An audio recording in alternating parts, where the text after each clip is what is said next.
Em ciclos anteriores, 2012, 2016, 2020, o halving era sinônimo de choque de oferta seguido de subida parabólica no Bitcoin. 7.000% em 2013, 291% em 2017, 541% em 2021, só que dessa vez, Bitcoin teve um rally pós-halving de apenas 100% da máxima de $126.000 em 6 de outubro de 2025. Depois, correção. Agora, em abril de 2026, Bitcoin está aí na faixa dos $70.000, fechando no negativo pós-halving pela primeira vez na história. Nenhuma subida parabólica, nenhuma euforia de to the moon que todo mundo jurava que ia se repetir. E muita gente está frustrada com o Bitcoin e se pergunta o que é que está acontecendo? Será que o Bitcoin nunca mais vai valorizar, ter uma subida parabólica como no passado? Meu nome é Carol, eu sou cofundadora da Área Bitcoin e nesse vídeo eu vou explicar se os ciclos de 4 anos do Bitcoin acabaram de vez. Então se inscreve aqui para ficar sempre por dentro do que rola no Bitcoin. E se você quiser ligar o turbo aí e aprender rápido, que a maioria leva anos para se dar conta, eu te convido a assinar nossa plataforma de aulas exclusivas, onde você aprende a melhor estratégia com Bitcoin, como guardar com segurança e também técnicas avançadas com privacidade. O link está aqui na descrição e é só se inscrever. Então agora bora entender aí o que está acontecendo com os ciclos do Bitcoin. Bom, o principal motivo do Bitcoin não estar performando como nos ciclos passados é a entrada de um novo perfil, uma fonte de demanda que não estava presente nos ciclos anteriores, os institucionais. São grandes empresas, fundos e bancos e tesourarias que começaram a acumular Bitcoin. Só que, diferente do varejo das pessoas comuns, os institucionais eles não são guiados pelo pânico ou pela euforia da subida.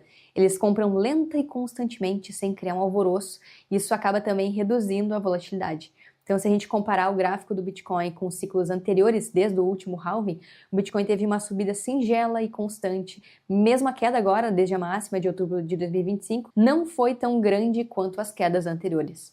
Essa redução da volatilidade com a entrada institucional é, na verdade, um efeito colateral da adoção. Em 2025 e agora início de 2026, as instituições e corporações dominaram a demanda por Bitcoin, comprando volumes muito maiores do que é possível produzir pelos mineradores. Só em 2025 eles acumularam 545 mil Bitcoin, contra 97 mil Bitcoin que é minerado, né? Ou seja, eles compraram 5,6 vezes mais do que os mineradores conseguem produzir. E agora, início de 2026, já começou com as corporações comprando quase 3 vezes mais a quantidade de Bitcoin que é produzida pelos mineradores. Só a Strategy sozinha comprou mais Bitcoin do que toda a mineração global aí em vários períodos de tempo. Isso aumentou, obviamente, as reservas corporativas a recordes históricos. Do outro lado, os mineradores venderam a recordes históricos. Mais de 32 mil Bitcoin foram vendidos só agora no primeiro trimestre de 2026, superando todo o ano de 2025. E o varejo saiu em massa, né? Os inflows aí, a quantidade de dinheiro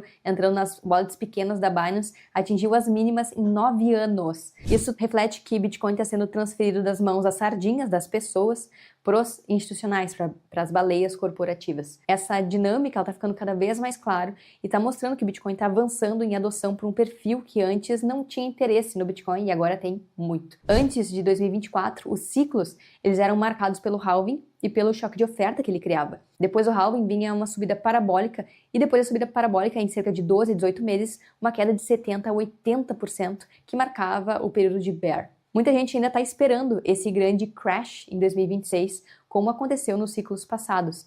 Só que essa grande queda ainda não veio e o Bitcoin está num limbo, né? Será que o bull market aconteceu? Será que a gente já está no bear, mas não está caindo? Então tá todo mundo meio piro bêbado tentando determinar em que fase do ciclo a gente está. Desde a aprovação dos ETFs em janeiro de 2024, a volatilidade do Bitcoin despencou. O Bitcoin registrou o ano com a menor volatilidade de toda a história. Foi cerca de 2,24%, com a volatilidade de 30 dias no mês rodando entre 20% a 50% desde 2024 a 2026. Ou seja, os drawdowns, as quedas livres, ficaram mais rasas e as recuperações mais rápidas, porque as instituições não vendem no pânico, elas seguem comprando ainda mais nas quedas. Ao contrário dos ciclos anteriores, que foi impulsionado pelo varejo alavancado, trader, né? O capital institucional, as corporações, ela está moderando tanto as subidas quanto as quedas.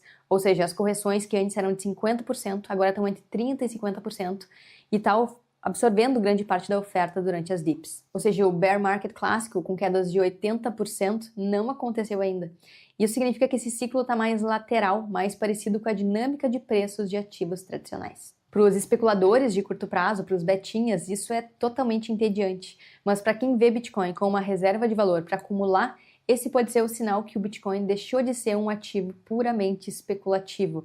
É mais um avanço na adoção dele como uma reserva de valor. Essa mudança na dinâmica de preços dos ciclos começa com os ETFs americanos lançados em janeiro, que acumularam até agora, abril de 2026, mais de 56 bilhões de dólares em inflows líquidos, um volume mais de 3 vezes o que se estimava antes do lançamento deles. Só em 2025, os ETFs somados às tesourarias corporativas, como a MicroStrategy, geraram cerca de 44 bilhões de dólares de demanda spot líquida. E além dessa fagocitação da oferta, os bitcoins que estavam dormentes, alguns OGs que compraram no passado também começaram a vender para essas treasuries, e bitcoins que estavam dormentes começaram a circular. Então, agora os ETFs e as treasuries têm mais de 12% de todo o Bitcoin existente no mundo. Eles conseguiram, em 3 anos, absorver 12% da oferta de forma muito rápida. Isso demonstra o poder da liquidez no momento certo.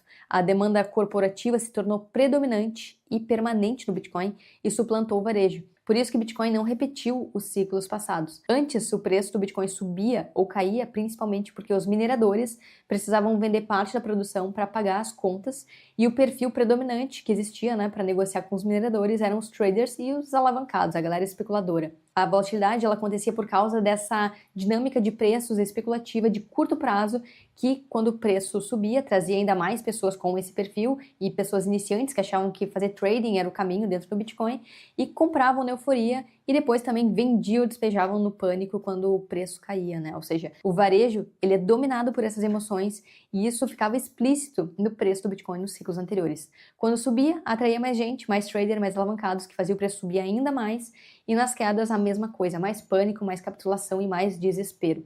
Só que agora, quem impacta no preço é a demanda institucional constante, ou seja, os ETFs, essas grandes empresas, elas compram todo dia 12 vezes mais do que essa nova oferta que entra no mercado, e muito mais do que o varejo, que agora está entediado com essa falta de oscilação. O preço ele passou a ser influenciado por um fluxo estável e poderoso, em vez de oscilações guiadas por um perfil mais imaturo e com menos liquidez. Então é exatamente por isso que o Bitcoin subiu 105% desde o halving, mas não subiu de forma parabólica como nos ciclos anteriores. Essas empresas, elas não estão comprando na FOMO, elas não compram quando o preço sobe rapidamente, mas sim de forma constante. Elas também não compram alavancadas e também não vendem no pânico, porque elas simplesmente acumulam aos poucos. Isso cria movimentos de preço mais estáveis, ao invés daquelas explosões para cima ou para baixo, que o varejo criava. A própria Kate Wood da ARK já falou que a volatilidade está caindo, que as instituições vão impedir as quedas de 70%, 80%. O próprio Michael Saylor já comentou que o ciclo de 4 anos do Bitcoin está morto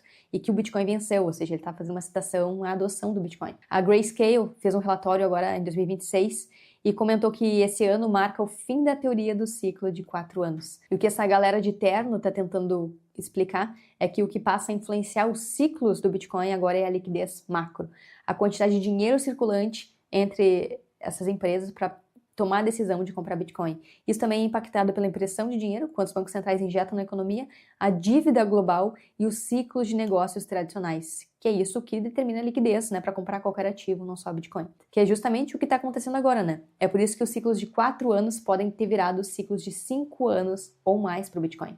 Essa imagem ela mostra que se o Bitcoin atingiu o fundo do poço agora em abril de 2026, ou seja, acabou o bear do Bitcoin, esse seria o primeiro ciclo em que o Bitcoin nunca rompeu abaixo do tal do preço realizado, que é um indicador de custo médio de aquisição de compra de cada hodler.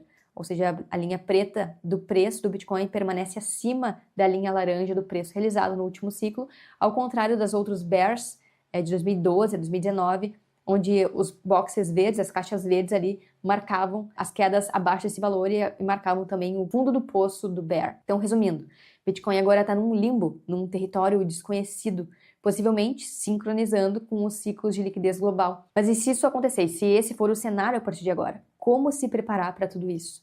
Bom, se os ciclos do Bitcoin mudaram, o horizonte de tempo também muda. O tempo ideal de hodl subiu. Agora é preciso pensar em 5 a 7 anos e não mais em ciclos de 4 anos. Tinha até aquela frase clássica, que tu tem que segurar Bitcoin por pelo menos 4 anos. Então, se o halving não é mais o direcionador de bull, e sim os ciclos de liquidez, a tendência é que seja a média dos ciclos de liquidez global que justifica os 5 a 7 anos. É necessário, a partir de agora, acumular mais, fazer um DCA mais agressivo, mais constante, principalmente durante as fases laterais do Bitcoin, e essa tende a ser uma estratégia que já vinha sendo praticada por quem entendeu o Bitcoin há mais tempo e agora passa a ser difundida a nível institucional. E o último ponto é que pro Bitcoin, fundamentalmente, pro código, pra rede, pro protocolo, nada mudou. Ele tende a continuar crescendo, valorizando e sendo adotado. Só que talvez não com a mesma volatilidade que ele tinha lá no início. Isso foi previsto há bastante tempo, que conforme ele fosse sendo adotado, a volatilidade iria sendo reduzida aos poucos. Isso quer dizer também que o Bitcoin está ficando mais chato, com menos volatilidade para quem curte a oscilação. E isso é muito bom, é sinal que agora ele está mais maduro e que é uma benção para quem tem paciência, na verdade, afinal ficar caçando topo e fundo nunca foi a melhor estratégia com o Bitcoin. Quanto mais estratégico e com visão de longo prazo, com baixa preferência temporal, mais você acumula e menos sofre de ansiedade de preço, né? Sofre agora que não tem volatilidade, é o que muita gente está sentindo agora. Na nossa plataforma tem aulas exclusivas como aprender a fazer isso, além de aprender como guardar Bitcoin com segurança e técnicas avançadas de privacidade. O link está aqui na descrição, te espero no grupo de alunos e é só se inscrever. Espero que você tenha gostado desse vídeo, bora acompanhar aí os próximos movimentos do Bitcoin e opt out.